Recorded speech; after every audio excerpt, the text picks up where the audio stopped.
Olá, sejam todos bem-vindos a mais uma aula de Química. Meu nome é professora Carla e hoje a gente vai ter uma das aulas que eu mais gosto, que são as aulas de reações inorgânicas. Então aqui, ó, a gente já começa com um GIF de uma reação muito legal. Essa reação, ela se chama pasta de dente de elefante. Imagina um elefante escovendo os dentes, gente. Então essa aí é a pasta que ele utilizaria. Então nessa aula a gente vai ver várias reações e vamos entender ali como que funciona nessa parte das reações inorgânicas. Então a gente tem a reação ali de síntese, as reações de decomposição, as reações de simples troca e a reação de dupla troca. Então vamos começar ali com as reações químicas de síntese ou adição. Então, nessas reações, né, de síntese ou adição, elas são aquelas nas quais o quê? Dois ou mais reagentes vão resultar em um único produto. Então, a gente tem aqui o reagente A, que vai reagir com o B, a substância B, e as duas vão formar o quê? Uma única substância. Então, a gente tem aqui o carbono, que vai reagir com esses dois átomos aqui de oxigênio, formando a molécula de CO2. A molécula de CO2 é o dióxido de carbono, né? Então, o dióxido de carbono é a fumaça que é produzida ali, né, pelos compostos orgânicos. Então, aqui esse GIF, ele está mostrando, né, caso ele tivesse uma coloração, como que ia estar ali o nível de poluição, se fosse visível, né? Então, isso daí é assim, essa é a síntese de adição. Vamos aqui para um exemplo de uma reação de síntese de adição. Então, a gente vai ter o magnésio reagindo com o oxigênio ali do ar. Então, a gente vai ter dois magnésios reagindo com um O2, né, produzindo ali 2 MgO. Então, essa reação ela é utilizada ali nos flashes fotográficos e também ali nos foguetes sinalizadores. Né? Acho que esse tipo de câmera aí não é da época de vocês, né? A gente utiliza lá os nossos celulares para tirarem foto, mas antigamente a gente tinha esses flashes, né, que eram utilizados ali o magnésio. Mesma coisa ali com um avião, então um navio ali, o Titanic, né, ele está afundando, eles lançam esses foguetes sinalizadores, né, e neles vai ter o quê? A gente vai ter um magnésio, né, para realizar essa sinalização ali, esse flash. Então aqui, ó, a gente vai ter uma reação do magnésio. Então a gente tem uma tira de magnésio e olha que lindo essa reação, gente. Ele vai dar um flash, né? Eu já realizei essa experiência em sala de aula e ela é muito legal, né? Ela parece ali a varinha do Harry Potter, né? Ele dá esse flash assim e aí a gente consegue ver o magnésio, né, fazendo esse brilho. Então essa é uma reação de adição. O próximo tipo de reação química é a reação de análise ou decomposição. Né? Então, nesse tipo de reação, a gente vai ter o quê? A gente vai ter uma única substância que vai estar o quê? Liberando várias substâncias. Então, ela é o oposto ali da reação de adição. Então, a gente tem uma única substância, a gente tem ali o A e o B que vai decompor em várias substâncias. Vamos ver aqui um exemplo. Então, um exemplo desse tipo de reação, né, de decomposição e análise é aquele que ocorre ali na liberação dos dispositivos de airbag ali no carro, né, quando ocorre algum tipo de acidente. Então, a gente vai ter ali 2NaN3, né, que quando vai ter ali a questão da colisão ali de um acidente, vai liberar quem? A gente vai liberar o gás nitrogênio. Né? Então, esse gás nitrogênio vai ocorrer essa reação, né, ali em frações de segundo, fazendo com que o airbag, ele infle e vai liberar mais 2Na. Vamos ver aqui, quem nunca teve essa oportunidade de ver um airbag inflando, ó, olha que legal. Então, caso você não soubesse, agora você está sabendo, né, essa reação ali do airbag é uma reação química. Bora lá para o nosso próximo exemplo. Ainda dentro dessa parte das reações de decomposição ou análise, a gente tem a fotólise. Né? A fotólise é a decomposição pela luz. Então aqui a gente tem um exemplo, né, do H2O2, que é a água oxigenada, né? E aí ela vai sofrer essa reação de decomposição ali pela luz, produzindo H2O e oxigênio, gás oxigênio. Para quem não sabe, acho que não é da época de vocês também, a gente utilizava a água oxigenada ali quando a gente tinha algum tipo de machucado, um ferimento ali. Então a gente colocava a água oxigenada e aí essa água oxigenada ia fazer essa reação liberando o gás oxigênio. E esse gás oxigênio, ele é o quê? Ele destrui todas as bactérias anaeróbicas, né? Fazendo ali com que houvesse a asepsia desse ferimento. Aqui, ó, vou colocar para vocês uma reação, né, do peróxido de hidrogênio, né, que é a água oxigenada com o sangue, né? Diferente ali da imagem que a gente viu anteriormente, né, essa água oxigenada é uma água oxigenada extremamente concentrada. Então, a água oxigenada que a gente tem lá da farmácia, ela é de 10 volumes. Essa aí, né, dessa reação, é uma água oxigenada de concentração de 100 volumes. Então, a gente coloca ali uma gotinha de sangue e aí o que? Ela vai fazer essa produção gigantesca de espuma ali, de liberação de oxigênio. Então, essa daí é uma reação de decomposição do H2O2. Vamos aqui para o próximo exemplo. Então, a gente vai ter também uma reação de decomposição através da eletrólise. Então, a eletrólise é a decomposição pela eletricidade. Então, a gente vai ter ali a água, o H2O2, e ele vai fazer o quê? Esse processo de decomposição de H2, formando ali também mais meio O2. Aqui, ó, a gente tem o quê? A gente tem essa experiência da eletrólise da água. Então, aqui a gente vai ter a gente vai ter aqui o positivo, né, onde as moléculas de oxigênio vão se ligar, já que ele é negativo, e aqui a gente vai ter um negativo, onde o hidrogênio, que é positivo, vai se ligar. Então, esse processo de eletrólise é quando a gente pega ali a molécula da água e separa o hidrogênio do oxigênio. Então, essa daí é a eletrólise.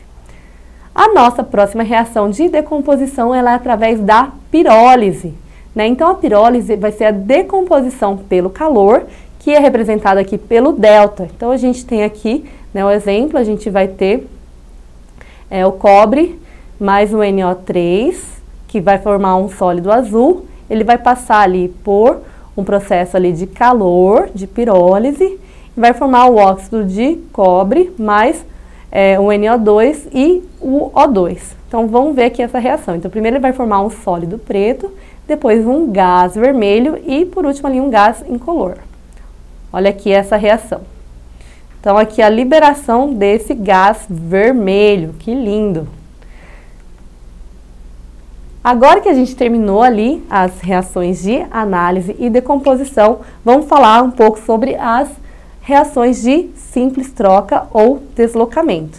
Então, nesse tipo de reação, a gente vai ter o quê? A gente vai ter duas substâncias simples que vão reagir com uma substância composta.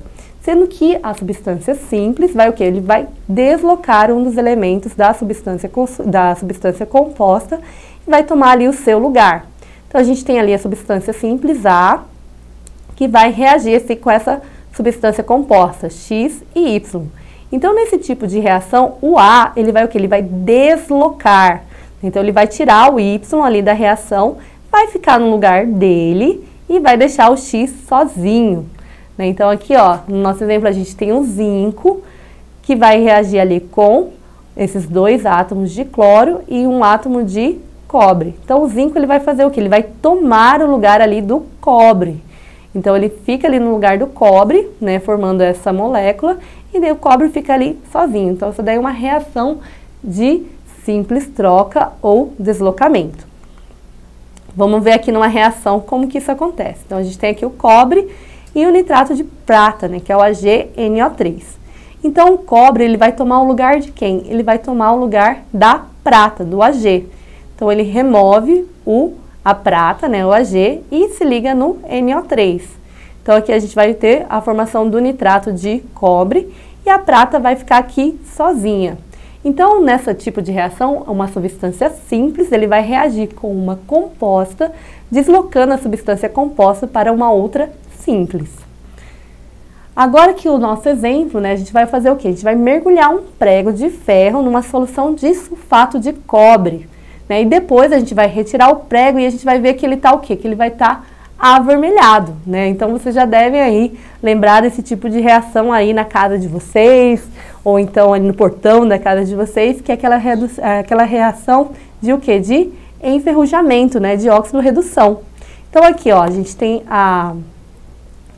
aqui o ferro, né? O ferro ali do prego, vai reagir com, né, o sulfato de cobre, que é esse líquido azul, e ele vai formar o quê? O ferro, ele vai o quê? Ele vai deslocar o cobre e vai ligar ali no sulfato, né? E esse cobre, que foi o quê? Que foi removido, ele vai se ligar ali ao prego, fazendo com que haja o quê? O enferrujamento ali do prego. Então, ele remove, né, o ferro e liga o cobre. Então, vamos ver como que funciona essa reação aqui. Então, olha que legal. Lógico que essa reação, ela foi acelerada ali, né? Mas aqui a gente vai ter dois pregos, né? O ferro ali do prego vai o quê? Vai se ligar ao sulfato aqui dessa mistura, e o cobre ele vai se ligar ali ao ferro, né? Formando aqui a ferrugem. Então, essa daqui é uma reação de simples troca ou deslocamento. Então, para ver se essa reação vai ocorrer ou não, né, a gente precisa o quê? Ver ali se o elemento livre, né, que é a substância simples, que vai reagir ali com a substância composta, se ela vai ser o quê? Mais reativa. Se ela vai conseguir o quê? Deslocar ou substituir o outro elemento. Então, para que a gente entenda, para a gente ver se essa reação ocorre ou não, a gente tem o quê? A gente tem essa fila aqui de reatividade, né? Então, a gente tem aqui a reatividade crescente, né? Ou então a eletropositividade. Então, a gente vai ter aqui os metais alcalinos e alcalinos terrosos, né? Que vão ser os mais reativos. A gente tem aqui os metais comuns e os metais nobres.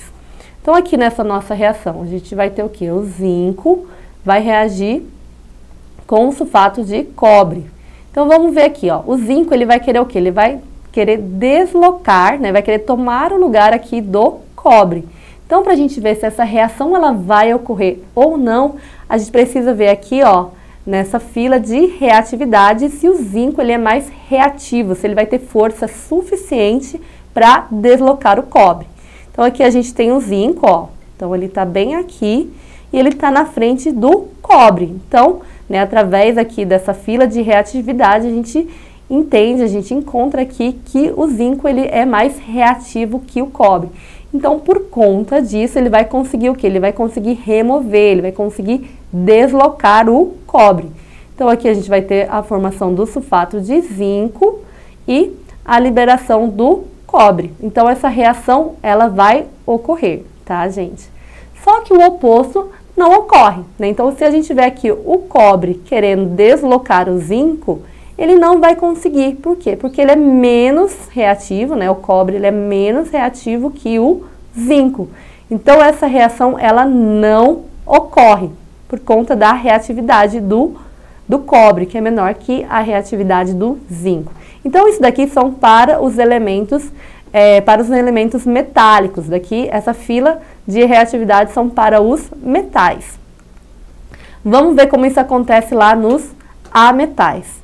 Então, para os ametais, essa daqui vai ser a fila de reatividade, né, ou eletronegatividade, sendo o flúor mais eletronegativo e o hidrogênio o menos eletronegativo. Então, aqui a gente tem uma reação, né, do cloro, que vai reagir com o NaBr, formando o NaCl mais o Br. Então, vamos ver se o cloro vai conseguir o quê? Se ele vai conseguir deslocar o bromo. Então, para a gente ver se essa reação vai ocorrer, a gente precisa o quê? Ver aqui a nossa fila de reatividade. Então, aqui a gente tem o cloro. E aqui a gente consegue ver que ele é mais reativo que o bromo. Então, a reação ocorre porque o cloro é mais reativo que o bromo. Já nessa reação aqui de baixo, né, o bromo vai o quê? Vai tentar deslocar o cloro. Porém, ele não vai conseguir, por quê? Porque ele é menos reativo que o cloro.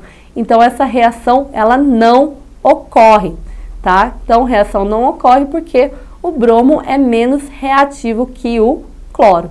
Então, isso daí são as formas que a gente sabe se vai ocorrer ou não a simples troca ou deslocamento. A nossa próxima reação química é a reação de dupla troca. Como que funciona essa reação de dupla troca?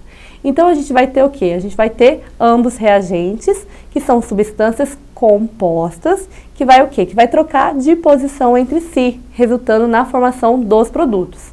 Então, aqui na reação de dupla troca, a gente vai ter o quê? Substâncias compostas. A gente vai ter o A e o B, que vai reagir com X e o Y. Então, o A vai se ligar ao Y e o X vai se ligar ao D. Então, a gente vai ter aqui, ó, a troca dos elementos. Então, aqui no nosso exemplo, a gente tem o magnésio, né, ligado ao oxigênio e o cálcio ligado ao enxofre. Então, o magnésio vai se ligar ao enxofre, aqui magnésio e enxofre, e o cálcio vai se ligar ao oxigênio. Então, esse tipo de reação a gente chama de reação de dupla troca. Vamos ver aqui um exemplo, né, desse tipo de reação. Então, a gente tem aqui o cloreto de sódio, NaCl, que vai reagir ali com nitrato de prata, AgNO3. Então, o Na vai se ligar ao NO3, formando ali o nitrato de prata, NaNO3, e a prata, né, o Ag, ele vai se ligar ao cloro, formando o cloreto de prata. Então, em uma reação de dupla troca, as duas substâncias compostas vão dar origem a outras duas substâncias compostas, através da troca dos cátions e dos ânions existentes. Então, vai ser uma reação entre duas substâncias compostas. Então, aqui, ó, vamos ver um exemplo desse tipo de reação. Então, a gente vai misturar ali uma mistura de nitrato de prata, mais uma mistura de cloreto de potássio, né, formando ali o cloreto de prata e o nitrato de potássio. Gente, essa daqui é uma das reações mais lindas da química, na minha opinião, né? Então, quando eu era adolescente, eu ganhei um kit de química, né? Então, desde novinha, né, eu já apresentava esse desejo ali de trabalhar com essa questão dos experimentos, né, da química experimental. E eu recebi, né, eu ganhei um kit de química, um pequeno cientista. E nesse kit vinha, né, os reagentes e eu lembro que eu fiz essa reação e eu fiquei encantada, né, quando eu realizei ela. Vamos ver como ela ocorre. Então, aqui, ó, a gente vai adicionar, né, a prata, ela é insolúvel, e aí depois de um tempo, gente, olha que coisa mais linda. Ela vai produzir ali como se fosse uma chuva de ouro, né? Essa experiência ela chama chuva de ouro exatamente por conta disso, né? Parece que é um glitter dourado que ela forma, né? Então, antigamente falavam muito assim das alquimistas que buscavam ali produzir o ouro. Lógico que essa daí não é um ouro real, né? Ele vai ter só a coloração, mas é uma reação muito bonita. Então, vamos aqui, né, entender como que funciona essa questão da reação de dupla troca. Então, ela pode ocorrer entre dois sais, um sal e uma base, um sal e um ácido, ou um ácido e uma base. Então, a gente vai ter aqui um cátion e um ânion. Lembra, a gente já fez uma aula, né, explicando o que é um cátion. Então, o cátion, ele vai o quê? Ele vai doar elétrons, e o ânion, ele vai receber os elétrons. Então, o cátion, ele sempre o quê? Ele sempre reage com o ânion. Então, o A vai se ligar ao D e o C vai se ligar ao B, porque ele é um cátion, se liga ao ânion. E aí a gente tem o quê? A gente vai ter uns critérios para saber se esse tipo de reação ele ocorre ou não. Então, o primeiro critério vai ser o quê? Vai ser a formação de um precipitado. Lembra que a gente viu aquela reação? Ela formou um precipitado insolúvel. Então, quando ocorre a formação desse precipitado insolúvel, né, essa reação ela vai ocorrer. Então, precisa formar ali um precipitado, ou então ele tem que formar um eletrólito mais fraco, né, no caso, um ácido ou uma base mais fraca. Então, aqui nessa reação, ele formou um ácido fraco, então essa reação ocorre. E o critério 3 é a formação de um composto volátil ou instável. Então, aqui nessa reação, né, a gente teve formação do HCl, que é extremamente volátil, né? Então, essa reação, ela ocorreu. Vamos ver agora com detalhes cada uma dessas. Então, aqui a gente vai ter o quê? A formação de precipitado, né, para que essa reação de dupla troca, ela ocorra. Então, o precipitado é o quê? Uma substância sólida insolúvel, né, que vai se formar ali na reação, ó. Então, a gente está vendo aqui esses exemplos. Então, aqui, ó, o chumbo, ele é insolúvel, Aqui o magnésio é insolúvel, né? O cobre aqui é insolúvel, então ele vai formar o quê? Essa substância sólida que não vai se solubilizar aqui nesse solvente, tá? Então a gente tem vários exemplos ali de soluções insolúveis. Então a gente vai ter o quê? A tabela de solubilidade. Ela vai ser usada para verificar o quê? Se essa reação ela vai ocorrer ou não a formação de um precipitado, porque ela permite prever quais são os íons, né, que em solução aquosa vão se combinar para formar ali esse precipitado. Então vamos ver aqui essa tabelinha. Ah não, vamos primeiro ver aqui a reação. Então aqui a gente tem a formação de um precipitado, olha que legal, gente. Então aqui a gente tem essa substância que coloca ali, né, nesse solvente e ela não se solubiliza, ela forma ali o que? Um precipitado, né? Uma substância insolúvel. Bora lá ver aqui essa tabela. Então a gente tem aqui essa tabela de solubilidade. Então aqui é para os sais. Então todos os nitratos, cloratos e acetatos são solúveis. Os cloretos, brometos e iodetos também são solúveis, exceto, né, quando eles estão ligados à prata, o mercúrio e o chumbo. Então fiquem bem atentos, né? Sempre quando tiver ali algum exercício, né, falando que teve uma reação entre com chumbo, com a prata ou com mercúrio, que nesse caso, né, do sulfato, se ele tiver ligado ali com cálcio, com estrôncio, com bário ou com chumbo, né, vai formar ali uma solução insolúvel, tá? Aí a gente tem os sulfetos, né, todos os sulfetos são insolúveis, exceto, né, sempre tem as exceções, então se eles estiverem ligados aos metais alcalinos, né, ou então os metais alcalinos terrosos, ou então a amônia. Então o sulfeto, né, eles são todos insolúveis, exceto quando eles estão ligados a esses compostos. Os carbonatos também são insolúveis, exceto também quando eles estão ligados ali os metais alcalinos, então já sabe, viu sulfeto, carbonato ou fosfato ligado a metal alcalino, vai ser solúvel. Se for com qualquer outro elemento, ele vai ser insolúvel. Aí a gente também tem aqui os carbonatos, né, quando está ligado com os metais alcalinos, e a amônia ele vai ser solúvel. Se não for com nenhum desses elementos, ele vai ser insolúvel. E os fosfatos, né, também quando estiver ligado ali aos alcalinos e a amônia. Então aqui, ó, é a solubilidade das bases. Então daqui são as bases que são solúveis, né, então são todas das bases dos metais alcalinos, mais a amônia. As bases parcialmente solúveis, né, são aquelas que estão ligadas aos metais alcalinos terrosos. E as demais bases vão ser todas insolúveis. Em relação aos ácidos, todos os ácidos são solúveis. Então vamos ver aqui essa reação. Então aqui a gente vai ter o AgNO3 que vai reagir lá com NaCl, formando o quê? Um sal insolúvel, né? Então cloreto de prata. Então essa reação vai ocorrer por quê? Porque a gente formou ali um precipitado insolúvel. Aqui a gente tem uma outra reação de um sal solúvel que reagiu com outro sal solúvel, formando outros dois sais solúveis. Então aqui não vai acontecer. Por quê? Porque não teve a formação de um precipitado, né? Ele não teve a formação de um sal insolúvel. Então essa reação ela não ocorre. Ela vai ocorrer somente se ela formar um sal insolúvel. Né? A próxima opção é em relação à força. Então a gente tem os hidrácidos, né? Então os hidrácidos fortes é o HCl, o HBr e o HI. E todos os demais são fracos, e os oxiácidos a gente vai achar ali a força em relação à subtração do Y pelo X, né? Então, se der maior que 2, vai ser um ácido forte, e se for menor que 2, vai ser um ácido fraco. Em relação às bases, a família 1A e a família 2A vai ser forte, exceto o berílio e o magnésio, e todas as demais bases são fracas.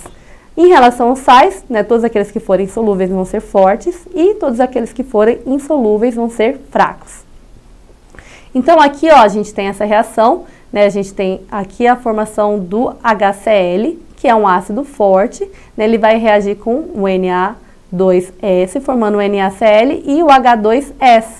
Então a gente sabe que o ácido sulfídrico, ele é um ácido fraco, então essa reação ela vai ocorrer.